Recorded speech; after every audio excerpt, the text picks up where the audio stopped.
Good morning ഡ്രൂവഡ്. ഒരിക്കൽ കൂടി പണ്ടവൻ്റെ മറ്റൊരു വീഡിയോയിലേക്ക് സ്വാഗതം. അപ്പോൾ ഇന്നത്തെ നമ്മുടെ ഇൻട്രോ പറഞ്ഞത് എൻ്റെ അമ്മമ്മയാണ് കേട്ടോ. ആളിങ്ങനെ വെറുതെ ഇങ്ങനെ ഇരിക്കുന്നുണ്ട്. അപ്പോൾ ജസ്റ്റ് ആളേനെ ഒന്ന് ഇൻട്രോ അറിയിപ്പിക്കാമെന്ന് വിചാരിച്ചു. അപ്പോൾ നിങ്ങൾക്ക് ഇഷ്ടപ്പെട്ടുണ്ടാവും എന്ന് വിചാരിക്കണം. ഇന്നത്തെ നമ്മുടെ വീഡിയോ എന്ന് പറഞ്ഞിട്ടുണ്ടെങ്കിൽ നിങ്ങൾ നമ്മുടെ വണ്ടീൻ്റെ പ്രാന്തൊക്കെ നിങ്ങൾ കണ്ടിട്ടുണ്ടാവും. നമ്മുടെ ഫോർച്യൂണറിൽ കാണിച്ചതും അതുപോലെ നമ്മുടെ ഡസ്റ്ററിൽ കാണിച്ച കുട്ടികളൊക്കെ നിങ്ങൾ കണ്ടിട്ടുണ്ടാവും. ഇത് കൂടാണ്ട് നമുക്ക് വേറെ നമ്മുടെ ആദ്യത്തെ ഒരു വണ്ടി എന്ന് പറഞ്ഞിട്ടുള്ളൊരു വണ്ടിയുണ്ട് നമുക്ക്.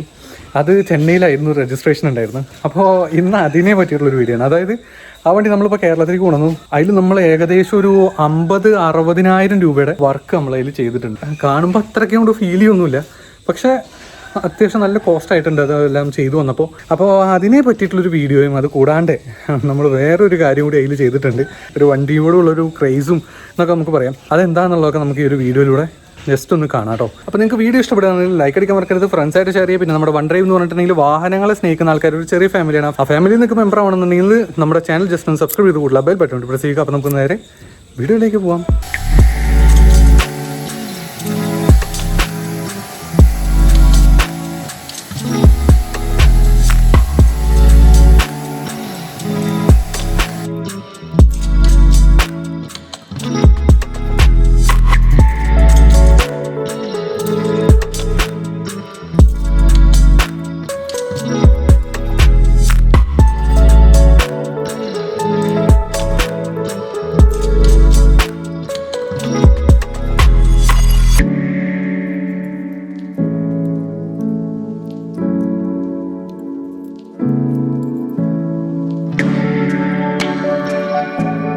ഇതാണ് ആ ഒരു നമ്മുടെ വണ്ടി. ഇതെന്ന് പറഞ്ഞിട്ടുണ്ടെങ്കിൽ ഞാൻ പറഞ്ഞില്ലേ 10-60,000 രൂപയ്ക്ക് ഇതിൻ്റെ മുകളിൽ നമ്മൾ ഓരോ കാര്യങ്ങൾ ചെയ്തിട്ടുണ്ട്. പക്ഷേ ഒറ്റ നോട്ടത്തിലൊന്നും നമുക്കങ്ങനെ ഫീൽ ചെയ്യില്ല. ഫോർച്യൂണർ ഏട്ടൻ കൊണ്ടുപോയിരിക്കുകയാണ് കേട്ടോ. അർജൻറ്റ് ഒരു കാര്യമുള്ളത് കാരണം പെട്ടെന്ന് മൂപ്പരിക്ക് പോകേണ്ടതായിട്ട് വന്നത് കാരണം നമ്മുടെ ഫോർച്യൂണർ ഇവിടെ ഇല്ല, ടെസ്റ്റർ ഇവിടെ കിടക്കുന്നുണ്ട്. പിന്നെ ഇത് നമ്മുടെ റോയൽ എൻഫീൽഡിൻ്റെ തണ്ടർബേർഡ് ആണ് കേട്ടോ. ഇതിൽ നിങ്ങൾക്ക് കണ്ടാൽ ഏകദേശം ഒരു റേഞ്ച് കിട്ടുന്നുണ്ടാവും. പോലെ തന്നെ ഈ ഒരു ഭാഗത്ത് വേറൊരു സാധനമൊക്കെ ഉണ്ടായിരുന്നു. അത് നമ്മൾ ഒന്ന് ഊരി വെച്ചിരിക്കുകയാണ്. അതിൻ്റെ കാരണം എന്താണെന്നുള്ളതൊക്കെ നമുക്ക് ജസ്റ്റ് ഒന്ന് കാണാം. എന്നിട്ട് അതിനുശേഷം നമുക്ക് വണ്ടീൻ്റെ കൂടുതൽ കാര്യങ്ങളിലേക്ക് നമുക്ക് കിടക്കാം. അപ്പോൾ ഇവിടെ ഈ നമ്പർ നിങ്ങളൊന്ന് നോട്ട് ചെയ്ത് വെച്ചോളൂ കേട്ടോ. TN13C4273 നമ്മുടെ ആദ്യത്തെ വണ്ടിക്ക് കിട്ടിയ നമ്പറാണ്. 4273 ഇത് കാൽക്കുലേറ്റ് ചെയ്തിട്ടുണ്ട്. നമുക്ക് 7 കിട്ടുക. ശരിക്കും പറയുകയാണെന്നുണ്ടെങ്കിൽ ഈ വണ്ടി നമുക്കൊരു ലക്കി കൊണ്ടുവന്ന വണ്ടിയാണെന്ന് വേണമെങ്കിൽ പറയാം. ഒരുപാട് കഷ്ടപ്പെട്ടിട്ട് എൻ്റെ ഏട്ടൻ ആദ്യമായി മേടിച്ച വണ്ടിയാണ് കേട്ടോ ഇത്. ഇതിൽ വലിയൊരു സ്റ്റോറി തന്നെ ഉണ്ട്. കുറേ ആലോചിച്ച് എടുക്കണോ വേണ്ടേന്ന് ചോദിച്ചിട്ട് എടുത്ത ഒരു വണ്ടിയാണ്. റെഡി ക്യാഷ് കൊടുത്തിട്ടാണ് ഇത് നമ്മൾ അന്ന് മേടിച്ചത്. ഈ തണ്ടർബേർഡ് എന്ന് പറഞ്ഞ ഒരു വേരിയൻറ്റ് ഇപ്പോൾ വരുന്നില്ല. ഇപ്പോൾ അതിന് പകരം നമ്മൾ വരുന്ന എന്ന് പറഞ്ഞിട്ടുണ്ടെങ്കിൽ റോയൽ എൻഫീൽഡിൻ്റെ മീറ്റിയോർ എന്ന് പറഞ്ഞ ഒരു മോഡലാണ്. അതിൻ്റെ ഒരു വീഡിയോ നമ്മൾ ഡീറ്റെയിൽ ആയിട്ട് ചെയ്തിട്ടുണ്ടായിരുന്നു. നിങ്ങൾക്ക് കാണുന്നുണ്ടെങ്കിൽ മേളിൽ ഐക്കൺ പ്രസ് ചെയ്താൽ മതി കേട്ടോ. അപ്പോൾ ഇതിന് നമ്മൾ ഇന്നൊരു കാര്യം ചെയ്യാൻ വേണ്ടി പോവാണ്. നമ്പർ എല്ലാവരും നോട്ട് ചെയ്തിട്ടുണ്ടാവുമല്ലോ, ഇപ്പോൾ കാണാം. അപ്പോൾ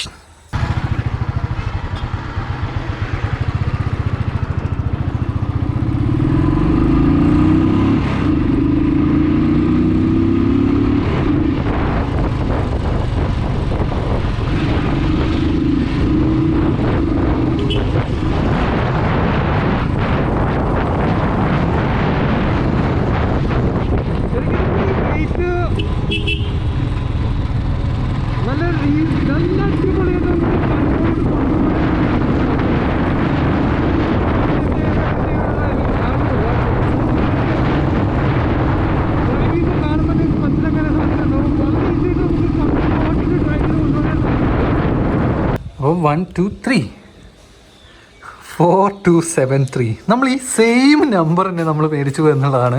ഇവിടെ നിങ്ങൾക്ക് നോക്കിയാൽ പറയാം. KL48Q4273 നമ്മൾ ഇതിനെ റീ രജിസ്ട്രേഷൻ ചെയ്തു, നമ്മുടെ കേരള രജിസ്ട്രേഷനാക്കി മാറ്റി. ഇതാണ് നമ്മൾ ചെയ്തിരിക്കുന്ന ഒരു കാര്യം എന്ന് പറഞ്ഞിട്ടുണ്ടെങ്കിൽ കേട്ടോ. വണ്ടിപ്രാന്ത് എത്ര കൊണ്ടുണ്ട് എന്നുള്ളത് ഈ ഒരു വണ്ടി നോക്കിയാലും നമ്മുടെ ഫോർച്യൂണർ കണ്ടാലും നമ്മുടെ ഡസ്റ്റർ കണ്ടാലും ഒക്കെ നമുക്ക് മനസ്സിലാക്കാൻ പറ്റും. എല്ലാവർക്കും അറിയാം ഇത് 2015 മോഡൽ റോയൽ എൻഫീൽഡിൻ്റെ തണ്ടർബേർഡ് ആണ്. വണ്ടീനെ ഒന്ന് ജസ്റ്റ് ഒന്ന് പരിചയപ്പെടുത്തി തരാം. ഇതിൻ്റെ ഫ്രണ്ട് സോക്കപ്പും കാര്യങ്ങളൊക്കെ സ്റ്റോക്ക് തന്നെയാണ്. അതിലൊന്നും നമ്മൾ യാതൊരുവിധ ചേഞ്ചസ് നമ്മൾ വരുത്തിയിട്ടില്ല. അതുപോലെ തന്നെ ഈ ഭാഗമൊക്കെ നമ്മൾ ബ്ലാക്ക് ഔട്ട് ചെയ്തു. ഇതൊക്കെ ഒരു സിൽവർ ക്രോം ഫിനിഷിങ്ങിലുണ്ടായിരുന്നത്. അതുപോലെ തന്നെ അലോയ് വീല് നമ്മൾ ഇട്ടു. അതുപോലെ ഓഫ് റോഡ് പർപ്പസ് ടയേഴ്സാണ് ഇതിലിട്ടിരിക്കുന്നത് കേട്ടോ. കുറച്ച് കട്ട കൂടുതലുള്ള ടയേഴ്സാണ്, കണ്ടില്ലേ. കുറച്ച് കട്ട് കൂടുതലുള്ള ടയേഴ്സാണ്. പിന്നെ അതുപോലെ തന്നെ ഈ കാലിബറിൻ്റെ ഇവിടെ എല്ലാം ബ്ലാക്ക് നമ്മൾ പെയിൻറ്റ് ചെയ്തിട്ടുണ്ട്. അതുപോലെ തന്നെ സൈലൻസർ നമ്മൾ ബ്ലാക്ക് ഔട്ട് ചെയ്തു. അതുപോലെ സസ്പെൻഷൻ നമ്മൾ ബ്ലാക്ക് ഔട്ട് ചെയ്തു. സസ്പെൻഷൻ്റെ ഈ ഒരു ഭാഗത്ത് നമ്മൾ ഇങ്ങനത്തെ ഒരു സാധനമൊക്കെ ആഡ് ചെയ്തിട്ടുണ്ട്. അങ്ങനെ പിന്നെ ഇതിനൊരു മാസ്കും കൂടി ഇവിടെ ഉണ്ടായിരുന്നു. അത് നമ്മളിപ്പോൾ അയച്ചു വെച്ചിരിക്കുകയാണ് കേട്ടോ. പെയിൻറ്റിങ്ങിനും ഇതിനെല്ലാം കൂടിയിട്ടാണ് നമ്മൾ ഈ ഒരു 65,000 രൂപ ആയിട്ടുണ്ട് എന്ന് പറഞ്ഞത് കേട്ടോ.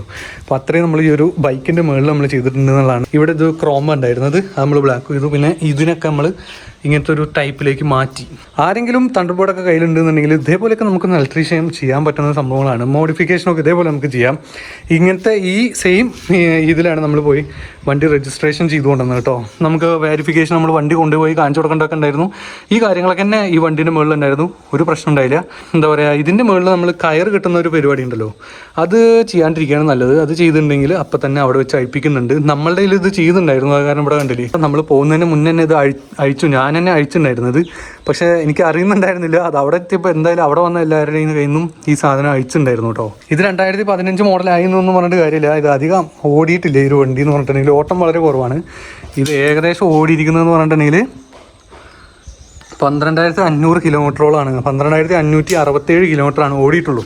അത്രയും കുറച്ച് ഓടിയിട്ടുള്ളൊരു വണ്ടിയാണ്. ചെറിയ ചെറിയ ട്രിപ്പിനൊക്കെ വേണ്ടിയിട്ട് ഉപയോഗിച്ചിട്ടുണ്ടായിരുന്ന ഒരു വണ്ടിയാണ് കേട്ടോ. എന്നാൽ നമ്മുടെ ഡസ്റ്റർ എന്ന് പറഞ്ഞിട്ടുണ്ടെങ്കിൽ 5 വർഷം ആവണേ ഉള്ളൂ. 5 വർഷം തന്നെയെന്ന് പറയാം. അത് ഏകദേശം ഒരു 1,00,000 റേഞ്ചിൽ ഓടിയുണ്ട്. പിന്നെ അതുപോലെ തന്നെ പിന്നെ നമ്മൾ ചെയ്തിരിക്കുന്നത് ഇതിൻ്റെ സീറ്റ് നമ്മൾ അൾട്രേഷൻ ചെയ്തിട്ടുണ്ടായിരുന്നു. ഇതെന്ന് പറഞ്ഞിട്ടുണ്ടെങ്കിൽ കുറച്ചുകൂടി നല്ലൊരു ഡിസൈനൊക്കെ നമ്മളാക്കി കൊടുത്താണ്. പക്ഷെ എന്താ പ്രോബ്ലം എന്ന് വെച്ചിട്ടുണ്ടെങ്കിൽ ഈ ഒരു ലൈനൊക്കെ കണ്ടില്ലേ, ഇങ്ങനത്തെ ലൈനൊക്കെ ഇതിലുള്ളത് കാരണം കുറച്ച് ദൂരം നമ്മൾ ഡ്രൈവ് ചെയ്യുമ്പോൾ എന്താ പ്രശ്നം വെച്ചിട്ടുണ്ടെങ്കിൽ നമ്മുടെ ബാക്ക് സൈഡിൽ ചെറിയ വേദനയൊക്കെ വരാനുള്ള ചാൻസ് ഉണ്ട്. ഇങ്ങനെയൊക്കെ സീറ്റ് അടിപ്പിക്കുമ്പോൾ ഒന്ന് ശ്രദ്ധിക്കുക. കുറേ കാലത്ത് ഒരു ആഗ്രഹമായിരുന്നു ശരിക്കും പറയാൻ വെച്ചിട്ടുണ്ടെങ്കിൽ നമുക്ക് റോയൽ എൻഫീൽഡിൻ്റെ തണ്ടർബേർഡ് മേടിക്കണം എന്നുള്ളത്. പണ്ട് ഞാൻ ഈ ഒരു വണ്ടി ഓടിച്ചിട്ടുണ്ടായിരുന്നു, ഇതിൻ്റെ ഫസ്റ്റ് ജനറേഷൻ. അന്ന് എനിക്ക് എന്തോ ഈ വണ്ടിനോട് ഭയങ്കര ഒരു താല്പര്യം തോന്നി. മെയിനായിട്ട് പറയാൻ വെച്ചിട്ടുണ്ടെങ്കിൽ നമ്മളൊക്കെ ഹൈറ്റുള്ള ആൾക്കാരാണ്. അപ്പോൾ എന്താ വെച്ചിട്ടുണ്ടെങ്കിൽ ഇതിൻ്റെ ഒരു റൈഡിങ് പൊസിഷൻ എനിക്ക് ഭയങ്കര രസമായിട്ട് തോന്നിയൊരു കാര്യമാണ്. കുറച്ച് ഹൈറ്റുള്ള ആൾക്കാർ തന്നെ മറ്റുള്ള ഇപ്പോൾ ക്ലാസിക്കിൻ്റെ മേലെ ഇരുന്നാൽ തന്നെ അത്ര ഒരു സുഖകരം നമുക്ക് ബാക്കിലേക്ക് കാണുമ്പോൾ തോന്നിക്കാറില്ല. ശരിക്കും ബാക്കിലേക്ക് ഒരു വലിയൊരാൾ ചെറിയൊരു വണ്ടിയുടെ മുകളിൽ ഇരുന്ന പോലെയാണ് ഫീൽ ചെയ്യാറുള്ളത്. പക്ഷെ അത് തണ്ടർബേർഡിൽ അത്രയ്ക്ക് ഒരു പ്രശ്നമായിട്ട് എനിക്ക് തോന്നിയിട്ടില്ല കേട്ടോ. പക്ഷേ സൈഡ് ഭാഗത്തുനിന്ന് നോക്കുമ്പോൾ ഏറെക്കുറെ ഇങ്ങനെ നോക്കുമ്പോൾ ഇതിൻ്റെ മുകളിൽ നമ്മൾ ഇരിക്കുകയാണെന്നുണ്ടെങ്കിൽ ബാക്കി ഒരു ഇത്ര ഭാഗമേ ഉണ്ടാവുള്ളൂ. അപ്പോൾ ചെറിയ വണ്ടീൻ്റെ മുകളിൽ വലിയ ആൾ ഇരുന്ന പോലെ ഒരു ചെറിയ ഫീലിംഗ് വരുന്നുണ്ട്. പക്ഷെ ബാക്കിൽ നിന്നും ഫ്രണ്ടിൽ നിന്നും അതില്ല. പോരാത്തതിന് നമ്മുടെ കാല് കറക്റ്റായിട്ട് ഇങ്ങനെ എന്താണ് നല്ല റിലാക്സിങ് ആയിട്ട് നമുക്ക് ഇരിക്കാൻ പറ്റും. സ്റ്റോൺ ബ്ലാക്ക് എന്ന് പറഞ്ഞിട്ടുള്ള ഒരു കളറാണിത്. ഇതൊരു മാറ്റ് ബ്ലാക്ക് ഫിനിഷിംഗ് ആണുള്ളത്. ഇതിപ്പോൾ ഇവിടെയൊക്കെ ചെറിയ ചെറിയ സ്ക്രാച്ച് വന്നിട്ടുണ്ട്. ചെന്നൈയിൽ നിന്ന് നമ്മൾ ഈ വണ്ടി ലോറിയിൽ ആണ് ഇങ്ങോട്ട് കൊണ്ടുവന്നിട്ടുണ്ടായിരുന്നത്. അപ്പോൾ അത് കാരണം പറ്റിയൊരു പറ്റലാണ് കേട്ടോ. ഇവിടെ ആ കയറൊക്കെ വെച്ച് കെട്ടിയിട്ട് ചെറിയ സ്ക്രാച്ചും ചെറുതായിട്ട് ഇവിടെയൊക്കെ പെയിൻറ്റ് പോയിട്ടുണ്ട്. ഈ ഭാഗത്തൊക്കെ ചെറിയതായിട്ട് പെയിൻറ്റ് പോയിട്ടുണ്ട് സ്ക്രാച്ചായിട്ട്. പിന്നെ അതുപോലെ തന്നെ കയറിട്ട് വലിച്ചിട്ടൊക്കെ ചെറിയ സ്ക്രാച്ച് വന്നിട്ടുണ്ട്. ചെന്നൈ എന്ന് പറയുന്നത് നിങ്ങൾക്ക് എല്ലാവർക്കും അറിയുന്നുണ്ടാവും. ചെന്നൈയിൽ വെള്ളം, അതുപോലെ മഴ, അതുപോലെ കാറ്റ്, ഇതിനൊക്കെ ചെറിയൊരു ഉപ്പ് രസം കൂടുതലാണെന്ന് വേണമെങ്കിൽ പറയാം.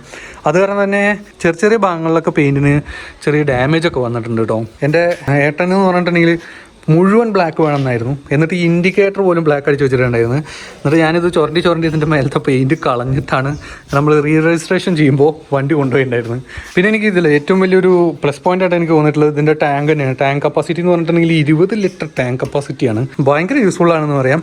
റോയൽ എൻഫീൽഡിൻ്റെ സർവീസിൻ്റെ കാര്യത്തിലാണ് എപ്പോഴും എല്ലാവർക്കും ഒരു ചെറിയൊരു പ്രശ്നമായിട്ട് വരാറുള്ളത്.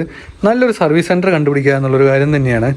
ഇതുപോലുള്ള സ്ഥലങ്ങളിലൊക്കെ ചെറുതായിട്ട് തുരുമ്പൊക്കെ കയറി വരും. ഇവിടെയൊക്കെ തട്ടിയിട്ടുണ്ടെങ്കിൽ ഇത് കംപ്ലീറ്റ് പെയിൻറ്റ് തന്നെ അടർന്നു വരും. അതിപ്പോൾ നമ്മൾ സെപ്പറേറ്റ് പെയിൻറ്റ് ചെയ്താലും ചെയ്തില്ലെങ്കിലും ഇങ്ങനെയുള്ള ഭാഗങ്ങളിലൊക്കെ ഉള്ള അവസ്ഥ ഇത് തന്നെയാണ്. ഇപ്പോഴാണ് അത് ഒന്നുകൂടി ഇമ്പ്രൂവ്മെൻ്റ് ആയിട്ട് വന്നുള്ളത്. റോയൽ എൻഫീൽഡിൻ്റെ വണ്ടികൾ വെച്ച് നമ്മൾ കമ്പയർ ചെയ്യുമ്പോൾ ഇപ്പോൾ ഒരുപാട് മാറിയിട്ടുണ്ട്. എനിക്ക് ആ ലാസ്റ്റ് ടൈമിൽ നമ്മൾ റിവ്യൂ ചെയ്തിട്ടുണ്ടായിരുന്ന മെറ്റിയോറിനൊക്കെ വെച്ച് നമ്മൾ നോക്കുകയെന്ന് വെച്ചാൽ മെറ്റിയോറൊക്കെ എത്രയോ ഇമ്പ്രൂവ് ആയിട്ടുണ്ടെന്ന് പറയാം. പിന്നെ വൈബ്രേഷൻ്റെ കാര്യം പറയുകയാണെന്ന് വെച്ചിട്ടുണ്ടെങ്കിൽ ഇതിന് നല്ല അത്യാവശ്യത്തിന് നല്ല വൈബ്രേഷൻ ഉണ്ട് എന്ന് പറയാം. പുതിയ ഇതിൽ പറഞ്ഞിട്ടുണ്ടെങ്കിൽ ഇവിടെ നമുക്ക് 2 ട്യൂബാണ് മേലെ നിന്ന് ഇങ്ങനെ ഇറങ്ങിയത് നമുക്ക് കാണാൻ പറ്റുക നമ്മുടെ മീറ്റിയോറിൽ. അത് കാരണം തന്നെ വൈബ്രേഷൻ വളരെ കുറവാണ്. പിന്നെ അതിൻ്റെ എഞ്ചിൻ്റെ ഭാഗത്ത് ചെറിയൊരു ചേഞ്ചസും വരുത്തിയിട്ടുണ്ട്. അത് കാരണം വൈബ്രേഷൻ കുറവാണ്. ഫ്രണ്ടിൽ വരുന്ന ഡിസ്ക് ബ്രേക്സ് എന്ന് പറഞ്ഞിട്ടുണ്ടെങ്കിൽ നമുക്ക് 280 mm ആണ് ഫ്രണ്ടിലത്തെ ഡിസ്ക് ബ്രേക്കിൻ്റെ ഒരു സൈസ് എന്ന് പറഞ്ഞിട്ടുണ്ടെങ്കിൽ. ബാക്കിൽ നമുക്ക് 240 mm ഡിസ്ക് ബ്രേക്സ് ആണ് വരുന്നത്. അത്യാവശ്യം നല്ലൊരു ബൈറ്റൊക്കെ ഉള്ള ഡിസ്ക് ബ്രേക്സ് ആണ്. ഇതെന്ന് പറഞ്ഞിട്ടുണ്ടെങ്കിൽ 41 mm ഫോക്കാണ് ഇതിൻ്റെ ഒരു സസ്പെൻഷൻ നമുക്ക് ഫ്രണ്ടിൽ വരുന്നത്. 130 mm ആണ് ഇതിൻ്റെ ഒരു ട്രാവൽ വരുന്നത്. അത്യാവശ്യം നല്ല സസ്പെൻഷനാണ് കേട്ടോ. ടെലിസ്കോപ്പിക് സസ്പെൻഷനാണ്. അതുപോലെ തന്നെ നമുക്ക് റിയറിലേക്ക് വരുവാണെന്നുണ്ടെങ്കിൽ ഇതിൽ നമുക്ക് വരുന്നത് ഗ്യാസ് ചാർജർ സസ്പെൻഷനാണ്. കണ്ടോ, ട്വിൻ ഗ്യാസ് ചാർജർ സസ്പെൻഷനാണ്. ട്രാവൽ നമുക്ക് വരുന്നത് പറഞ്ഞിട്ടുണ്ടെങ്കിൽ 80 mm ആണ് ഇതിൻ്റെ സസ്പെൻഷൻ്റെ ഒരു ട്രാവൽ. പക്ഷേ എനിക്ക് തോന്നുന്നത് ഒരു കാര്യം എന്താണെന്ന് വെച്ചിട്ടുണ്ടെങ്കിൽ ഫ്രണ്ട് നമുക്ക് ഒരു ഹമ്പൊക്കെ എടുത്ത് ചാടുമ്പോൾ വലിയ ഇഷ്യൂ ഒന്നും നമുക്ക് തോന്നാറില്ല. പക്ഷേ ബാക്കിലൊരു ഹമ്പ് ചാടിയാണെന്നുണ്ടെങ്കിൽ പ്രത്യേകിച്ച് നമ്മുടെ പില്ലിയണ്ണ് അത്ര വലിയൊരു സുഖമൊന്നും ഉണ്ടാവില്ല. പ്രത്യേകിച്ച് അറിയാണ്ടൊക്കെ എടുത്ത് ചാടുകയാണെന്ന് വെച്ചിട്ടുണ്ടെങ്കിൽ ശ്രദ്ധിക്കും നല്ലൊരു അടി നമുക്ക് പില്ലിയണ്ണ് കിട്ടാറുണ്ട് കേട്ടോ. അപ്പോൾ അങ്ങനെ ഒരു വളരെ ബേസിക് ആയിട്ടുള്ളൊരു വീഡിയോ ആണ് കേട്ടോ. 3500 രൂപ അടച്ചിട്ടാണ് ഇതിന് നമ്മൾ നമ്പർ ബുക്ക് ചെയ്തത്. പിന്നെ റീ രജിസ്ട്രേഷൻ ചെയ്യുമ്പോൾ ഇനി എന്തൊക്കെ പേപ്പേഴ്സ് നമുക്ക് വേണം കാര്യങ്ങളൊക്കെ അറിയണമെന്നുണ്ടെങ്കിൽ താഴെ കമൻറ്റ് ചെയ്താൽ മതി. നമുക്ക് അതിൻ്റെ ഒരു ഡീറ്റെയിൽ ആയിട്ടൊരു വീഡിയോ നമുക്ക് ചെയ്യാം. വളരെ സിമ്പിളാണ് ശരിക്കും പറയുകയാണെന്ന് വെച്ചിട്ടുണ്ടെങ്കിൽ കേട്ടോ. അപ്പോൾ ഈ വീഡിയോ എന്ന് പറഞ്ഞാൽ എത്രയേ ഉള്ളൂ. നമ്മുടെ കയ്യിലുണ്ടായിരുന്ന നമ്മുടെ royal Enfield Thunderbird 2015 model TN registration ആയിരുന്ന വണ്ടീനെ നമ്മൾ നമ്മുടെ KL മാറ്റി.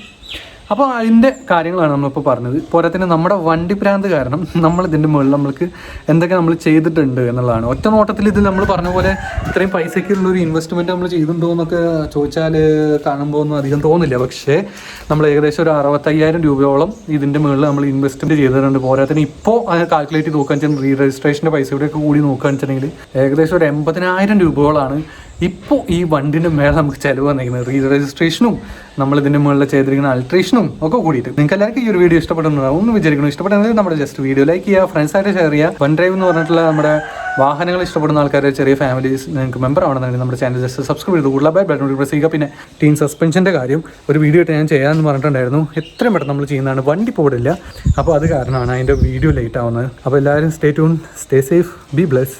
അടുത്ത വീഡിയോയിൽ കാണുന്നവർ by. Good morning. Good morning to all. Good morning to All. Royal. All. Royal. Good morning to all. Good morning to